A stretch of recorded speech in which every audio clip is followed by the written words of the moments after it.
அண்மை செய்தியை பார்த்து வருகிறோம். காரைக்காலில் மத்திய உள்துறை அமைச்சர் அமித்ஷாவை இன்று மாலை சந்தித்து பேசுகிறார் புதுச்சேரி முதலமைச்சர் ரங்கசாமி. சட்டப்பேரவை தேர்தலுக்கான தொகுதி பங்கீடு குறித்து இதில் ஆலோசனை நடத்தப்படும் என தகவல் வெளியாகியிருக்கிறது. கூடுதல் விவரங்களை செய்தியாளர் இளவமுதனிடம் கேட்கலாம். இளவமுதன், முழுமையான விவரங்கள்.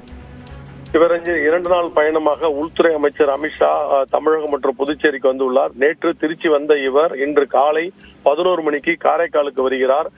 உள்துறை அமைச்சர் கோட்டிச்சேரி காமராஜர் சாலையில் சுவர் விளம்பரத்தினை தேர்தல் பிரச்சாரத்தை துவங்கி வைக்கிறார். இதனைத் தொடர்ந்து 11:30 மணிக்கு அங்குள்ள சந்தை திடலில் பொதுக்கூட்டத்தில் பேசுகிறார். மதியம் 2 மணிக்கு பாஜக நிர்வாகிகளோடு தனியார் விடுதியில் சந்தித்து பேசுகிறார். இதனைத் தொடர்ந்து மதியம் 3 மணிக்கு முதலமைச்சர் ரங்கசாமி அவர் சந்திக்கிறார். தேசிய ஜனநாயக கட்சி கூட்டணியோட தலைவராக இருக்கும் முதலமைச்சர் ரங்கசாமியுடன் இந்த பேச்சுவார்த்தை நடக்கிறது. இதில் பாஜகவின் தேர்தல் பொறுப்பாளரான மத்திய அமைச்சருமான மன்சுக் பங்கேற்கிறார். அதே போல மேலிட பொறுப்பாளர் நிர்மல்குமார் சுரானா பங்கேற்கிறார்கள். இவர்கள் தலைமையில் நடைபெறும் இந்த கூட்டத்தில் உள்துறை அமைச்சர் புதுச்சேரியில் உள்ள 30 தொகுதிகளில் எந்தெந்த தொகுதியில் போட்டியிடுவது, எத்தனை எண்ணிக்கை என்பது குறித்து இறுதி முடிவு எடுக்கப்பட இருக்கிறது. கடந்த முறை புதுச்சேரியில் என்ஆர் காங்கிரஸ் 16 தொகுதியில் போட்டியிட்டது. பாரதிய ஜனதா கட்சி 9 இடங்களில் போட்டியிட்டது. அதே போல அதிமுகவும் போட்டியிட்டது. இந்த கூட்டணியில் தற்பொழுது லட்சிய ஜனநாயக கட்சியும் சேர்க்கப்பட்டுள்ளது.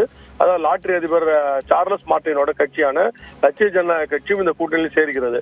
அதனால் அவர்களுக்கும் இடம் அளிக்கும் வகையில் இந்த பேச்சுவார்த்தையில் ஒரு தொகுதிக்கான உடன்பாடு ஏற்படும். இதனைத் தொடர்ந்து மத்திய உள்துறை அமைச்சர் டெல்லி புறப்படுகிறார். சிவரஞ்சனி, விவரங்களை வழங்கியமைக்கு நன்றி இளவமுதன்.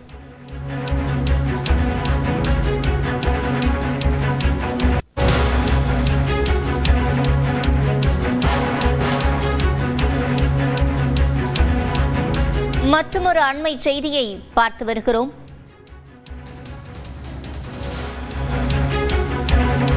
சட்டப்பேரவை தேர்தலில் தொகுதி மாறி போட்டியிட தமிழக வாழ்வுரிமை கட்சித் தலைவர் வேல்முருகன் திட்டமிட்டிருக்கிறாரா என்ற கேள்வி எழுந்திருக்கிறது. கூடுதல் விவரங்களை செய்தியாளர் கோகுலிடம் கேட்கலாம். கோகுல், விவரங்கள். தமிழக வாழ்வுரிமை கட்சி தலைவர் வேல்முருகன் இந்த முறை பண்ருட்டி சட்டமன்ற தொகுதியிலிருந்து விருத்தாச்சலம் அல்லது கடலூர் சட்டமன்ற தொகுதிக்கு மாறும் எண்ணத்தில் திட்டமிட்டிருப்பதாக தற்போதைய தகவலாக இருக்கிறது. கடந்த 2021 சட்டமன்ற தேர்தலில் பண்ருட்டி சட்டமன்ற தொகுதியில் உதயசூரியன் சின்னத்தில் போட்டியிட்டு வேல்முருகன் வெற்றி பெற்றார். இதுவரை பண்ருட்டி தொகுதியில 2001, 2006, 2021 என 3 முறை சட்டமன்ற உறுப்பினராக வேல்முருகன் இருந்திருக்கார். அந்த அடிப்படையில் தான் அவருக்கு பண்ருட்டி வேல்முருகன் கூட என்று அவரை அழைப்பார்கள். இந்த நிலையில் வரும் சட்டமன்ற தேர்தலில் திமுக கூட்டணியில 2 சட்டமன்ற தொகுதிகளை ஒதுக்க வேண்டும் என தமிழக வாழ்வுரிமை கட்சி தலைவர் வேல்முருகன் வலியுறுத்தி வர பண்ருட்டி தொகுதிக்கு பதிலாக விருத்தாச்சலம் தொகுதியில் அல்லது கடலூர் தொகுதியில மாறும் எண்ணத்தில் போட்டியிடலாம் என்ற ஒரு எண்ணத்தில் அந்த திட்டத்தில் தேர்தல் பணிகளை ஆற்றி வருவதாக தற்போதைய தகவலாக இருக்கிறது. திமுக கூட்டணி தொகுதி பங்கீடு பேச்சுவார்த்தையின் போது 2 தொகுதியும் அதே போல தொகுதி மாறக்கூடிய தன்னுடைய எண்ணத்தையும் அந்த தொகுதி பங்கீடு பேச்சுவார்த்தையின் போது வேல்முருகன் தெரிவிப்பார் என்ற ஒரு தகவல் தற்போதைய தகவலாக இருக்கிறது. விவரங்களை வழங்கியமைக்கு நன்றி கோகுல்.